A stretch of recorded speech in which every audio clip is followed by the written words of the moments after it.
Lumipas ang mga buwan hanggang sa umabot ng 1 taon. Walang nakuhang ginto at ang mga taga-baryo ay hindi na mapalagay. Unti-unti nang napansin ng mga ito ang pagpapanggap ng magkapatid na Hernandez.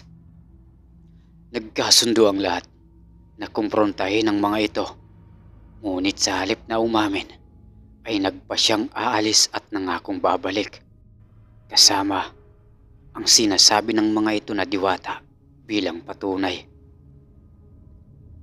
Ang tinutukoy ng magkapatid ay ang naging espiritual na pinuno ng kulto ng mga ito nang lumaon. Pumunta ang magkapatid sa kasunod na baryo, hindi kalayuan mula kina Lupita.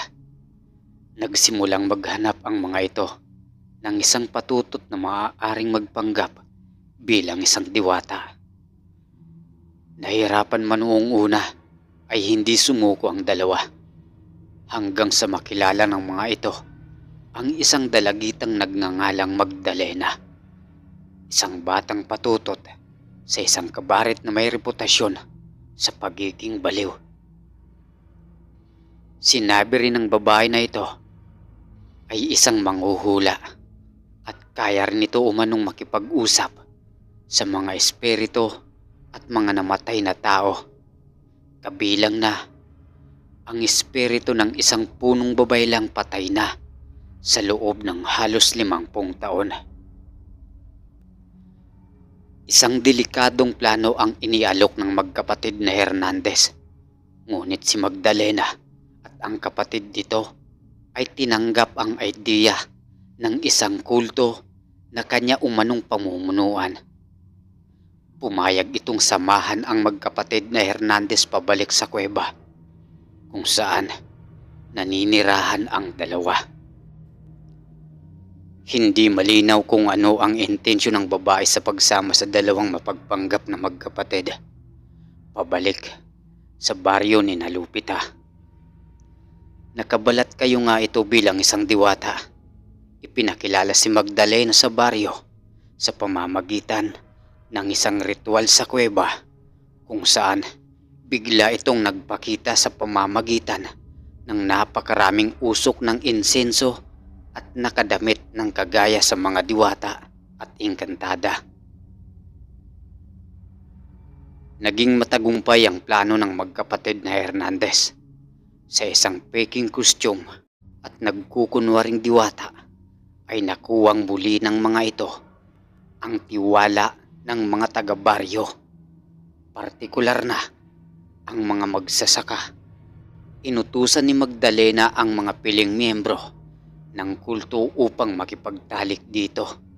Bagamat nagulat noong una, ay agad ding napalitan ng pananabik ang mga napiling miyembro.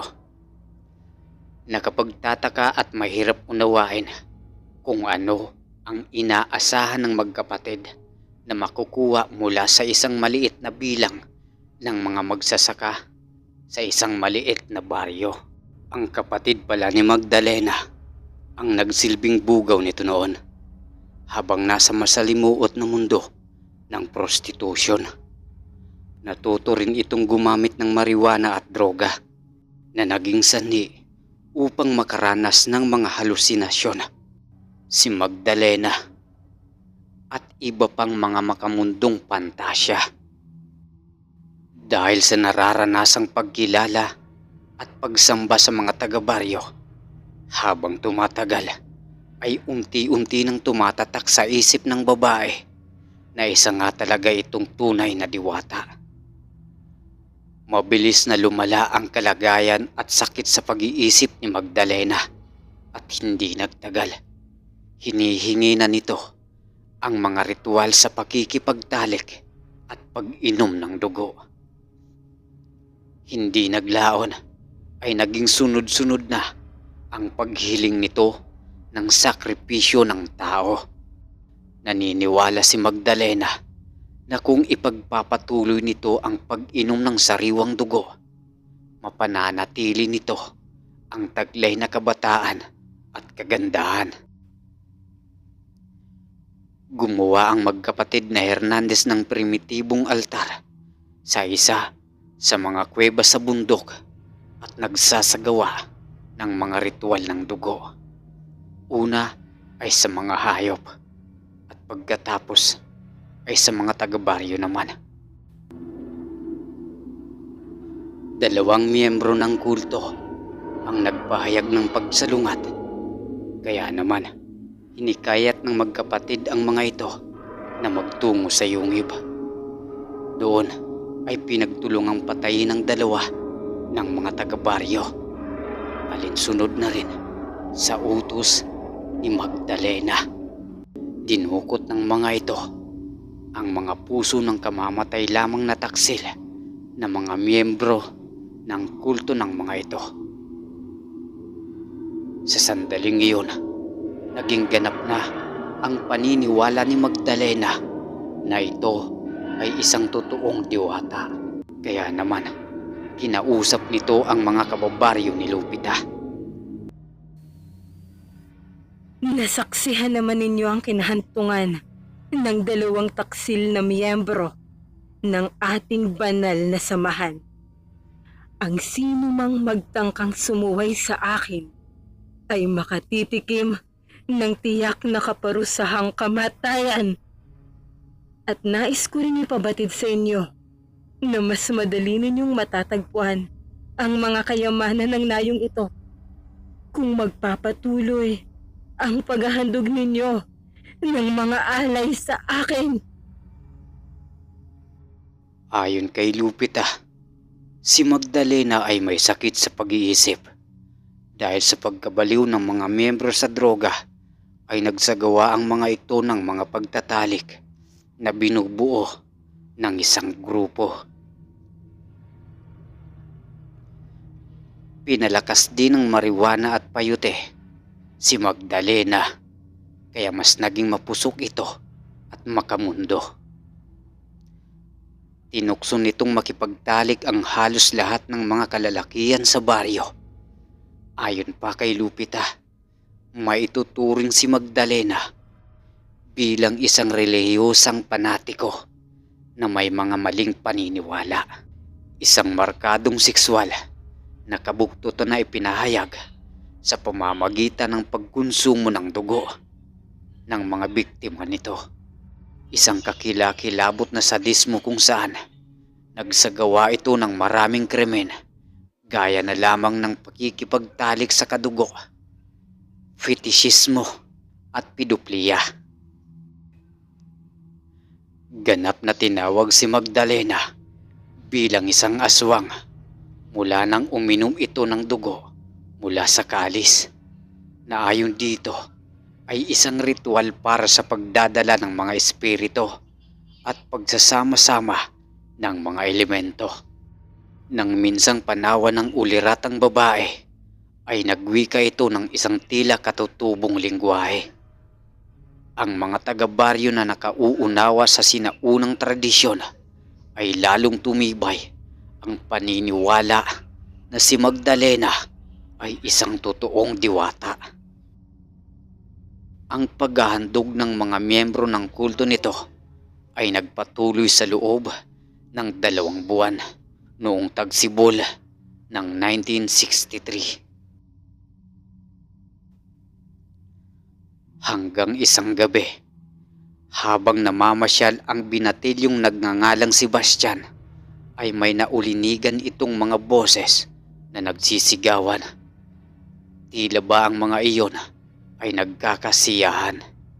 Dala ng kuryosidad ay hinanap ng binatilyo kung saan nagmumula ang ingay na kanyang naririnig.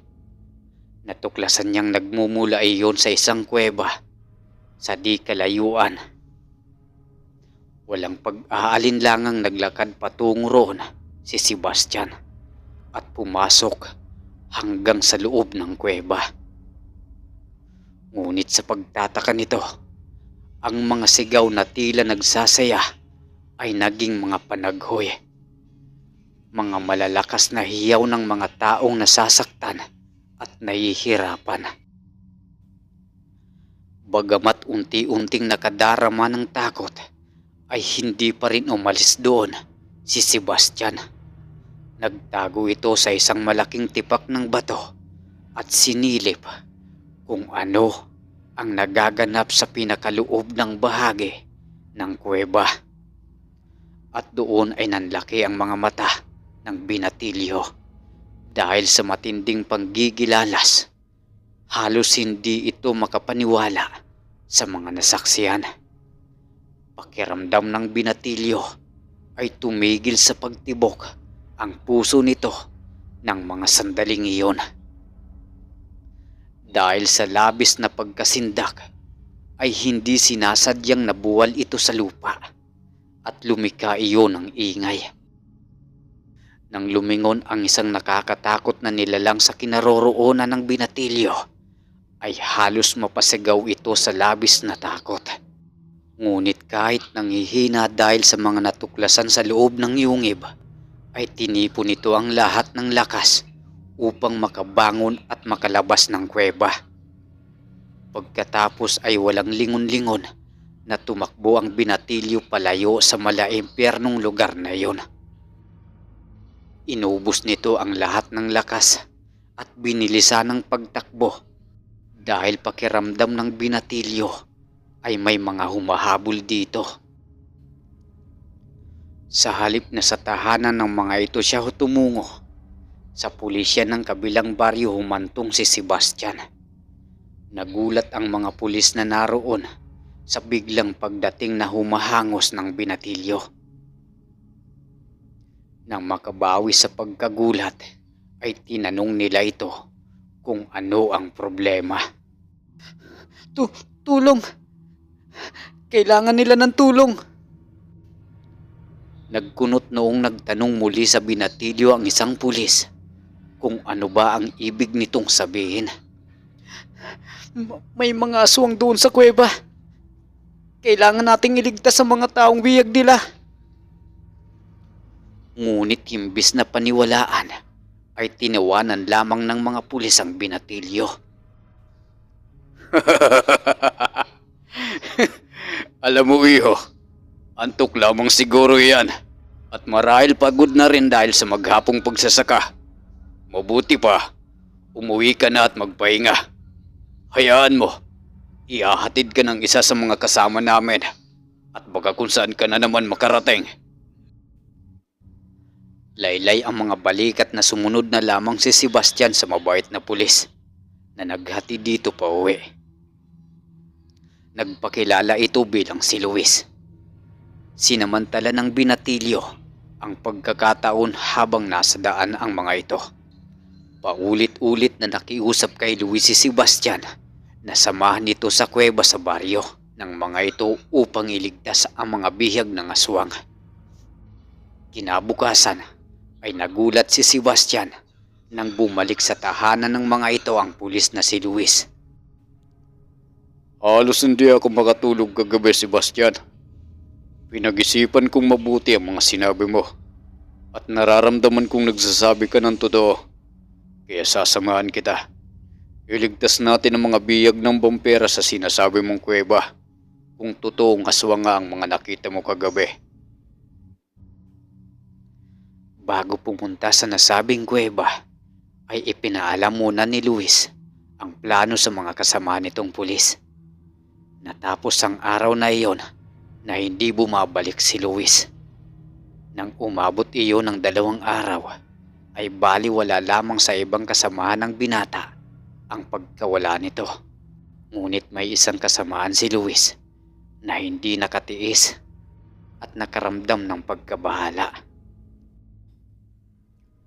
Nagtungo ito sa tahanan ng mga magulang ng magsasakang si Sebastian at nagulat ito nang malamang maging ang binatilyo ay 2 araw na ring nawawala. Walang kaide-ideya ang pamilya ni Sebastian kung saan ito nagpunta. Nang maiulat ng pulisya ang tungkol sa pagkawala ni Luis, kaagad na dumating sa baryo ni Lupita ang isang grupo ng mga pulis at isang maliit na detachment ng militar. Hinanap ng mga ito ang nasabing yungib at naghanda para sa isang shootout. Sa kasamaang palad, Bago pa man matunto ng mga ito ang kuweba kung nasaan ang kulto ni Magdalena, ay kasama ng naialay sina Luis at Sebastian kasabay ng isang ritual. Naabutan ng mga alagad ng batas ang dalawa na nakapako sa isang tila krus na kahoy. Wala ng buhay at wakwak ang mga dibdib pababa sa puson. May mga bakas din ng mga ito nang natuyong dugo sa iba't ibang parte ng katawan. Sinubukang magtago at tumakas ng magkapatid na Magdalena at Eleazar, subalit natuntun din ng mga ito ng mga pulis at sundalo. Dinakip ang dalawa at kalaunan ay nilitis dahil sa maraming kaso ng pagpatay. Sina Magdalena at Eleazar ay kapwa na hatulan ng 50 taong pananatili sa bilangguan. Ang magkapatid na Hernandez naman ay kapwa napatay sa shootout. Nabaril si Santos habang si Cayetano naman ay pinagtulungang patayin ng galit na mga miyembro ng kulto. Sa kabuuan, sa pagitan ng 1962 hanggang 1963, umabot sa 16 na mga taga-baryo ang pinatay ng kulto ni Magdalena. Kabilang na ang mga pulis at sundalo na nasawi sa naganap na shootout sa Yungib. Ang mga natirang buhay ay nanatiling tikumang bibig, kaya hinayaan na lamang ng gobyerno na mamuhay muli ng normal ang mga ito.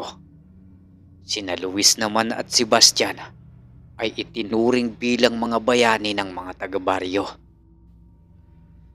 Tila nagbalik sa aking alaala noong nakaupo ako sa aming tahanan noong Mayo ng taong 1963. Nagbabasa ako noon ng balita sa pahayagan nang mahagip ng mga mata ko ang tungkol sa isang kulto na halos katulad ng mga isinalaysay sa akin noon ni Lupita.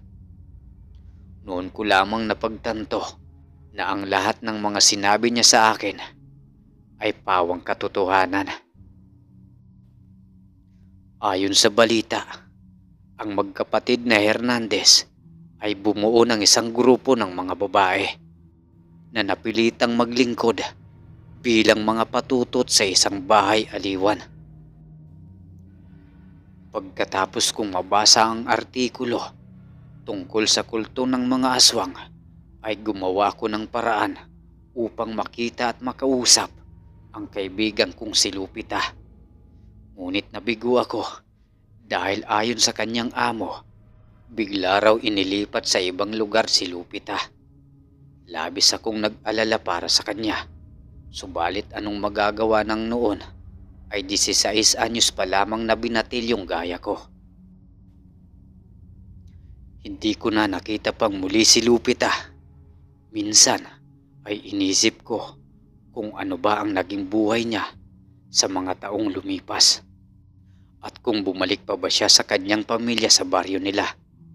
Kung sakaling ganoon nga ang nangyari, ang tanging nahiling ko sa Diyos ay sana naging maayos na sila ng kanyang pamilya at sana ay hindi na maulit pa ang malabangungot na naging karanasan nila noon sa mga kamay ng magkapatid na Hernandez at sa babaeng nagpanggap na isang diwata, ngunit baliw pala na naging aswang kinalaunan. Ngunit labis akong nabahala sapagkat noong taong 1989, may lumitaw muli na isang kulto na humihingi ng sakripisyo ng tao sa nasabing baryo. Bagamat hindi nagtagal ang nasabing may sa demonyo ring samahan, mayroon umano itong tinatawag na ulo, na ang katumbas ay madrina o mataas na prinsesa na humihingi rin ng pag-aalay ng dugo sa pamamagitan ng pagsasakripisyo, kagaya ng kulto ng mga aswang. Wakas. Ayun, natapos na natin yung pangalawang part ng kulto ng mga aswang. At yun na rin yung huli. Ito na rin yung huli. Last part ng kulto ng mga aswang. Sana ay nagustuhan nyo. At sana, suportahan nyo rin ang channel na ito. Fire Eye Tagalog Horror Stories. At shout out sa mga nag-subscribe sa atin sa bagong channel na to. At sa mga magpapa-shoutout, comment na lang po dito sa last part ng kulto ng mga aswang para mabasa natin lahat, ipunin natin, tsaka tayo mag-shoutout. Salamat po. At sa nagbigay pala ng ating kwento, salamat po sa iyo, Ma'am Yatile Garcia. Salamat po, Ma'am. Yun lang, shoutout po sa iyo.